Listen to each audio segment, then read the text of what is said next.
Destination po today.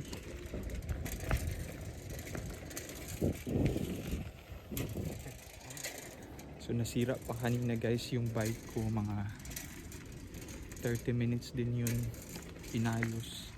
But thank God, naayos siya.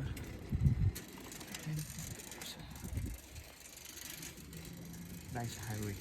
Okay, I'll update you back.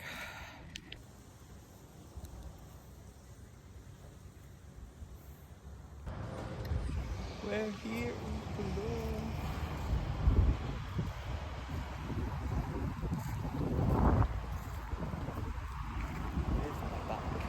Let's go. Such a waste of time.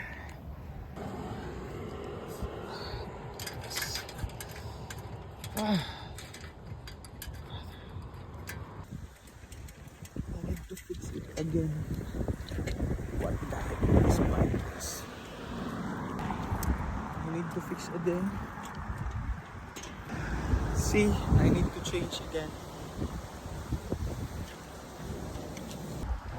Ay, finally. Nandito na din tayo sa tamang daan. You know, kanina kasi may plan ko pumunta na sa isang cenote doon. Pero nagloko yung bike. Grabe. Ang kalbaryo ko doon. Nabot at ako ng 1 hour and 30 minutes. Kakaayos lang ng bike na to. Ako pa yung nag-ayos. Yan. Pinahigpitan ko yung yun o, lento siya. Pinahigpitan ko yung gear kasi, gear ba ang tawag yan? Yung kadena. Pinahigpitan ko kasi maluwag kaya nag-loose siya. Tapos ngayon pag nag-loose yan, naka-upper tayo. So yan, mamaya papabawasan ko kasi binahid ko din pag paayos is 70. So papabawas natin ko dun sa papabawas natin ko dun sa ano sa lenta. So pumunta tayo ng hotel zone ng Tulum or kung sa beach area. Okay? Solusyon na naman. Kasi gusto ko na talagang umuwi ito. Mala ko pa nga maglakad papunta dun sa place ko. Pero malayo kasi tumawag pa ako ng pulis. Funny pa kasi nung tumawag ako ng pulis, sabi ko ganyan yung brake ay yung kadena ganon, hindi marunong mag-English.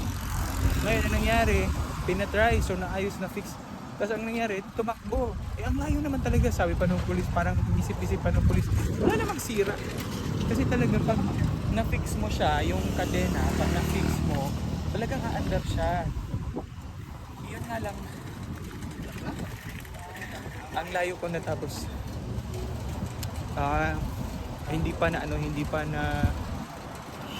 Hindi na nasira yung kadena. Kaya sabi ko, epic fail din to nasa pulis pa. Hindi na ako, nag-thank you na lang ako sa kanya. Ang ginawa ko, umalis na lang ako. Tapos gusto ko talaga umuwi yung bike. Ang ginawa ko, pinayos ko na lang, may nakita ako mag-ayos. So ito na yung area sa papunta natin.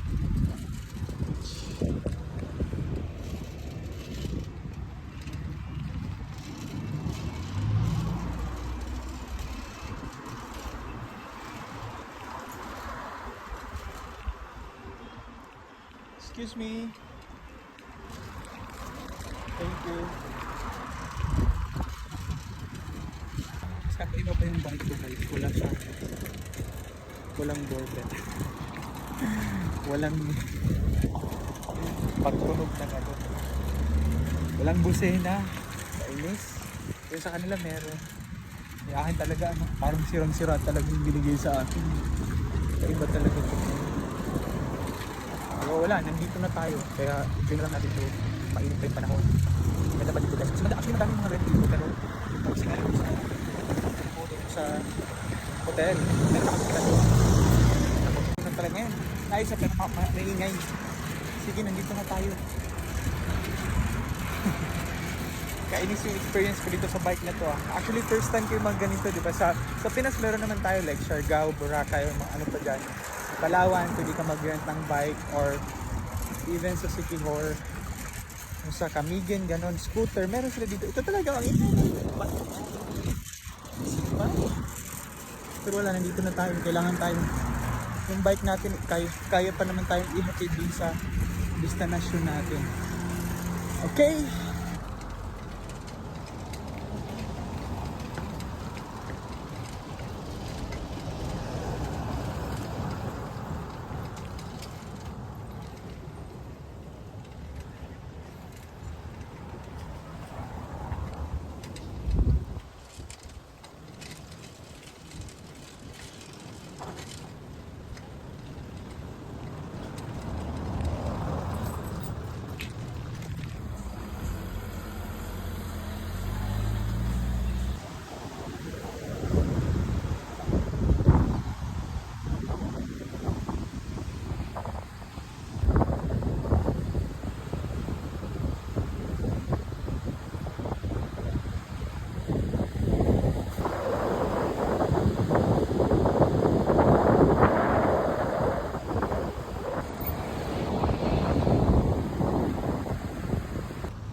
guys the view.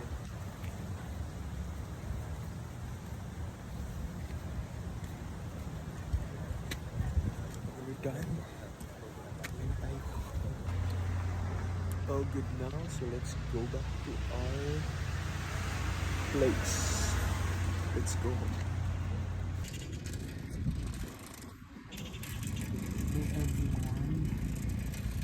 Pauwi na tayo guys. Ito naman at hindi tayo naabutan ng dilim sa daan. Ay, kakapoy sa bisyo.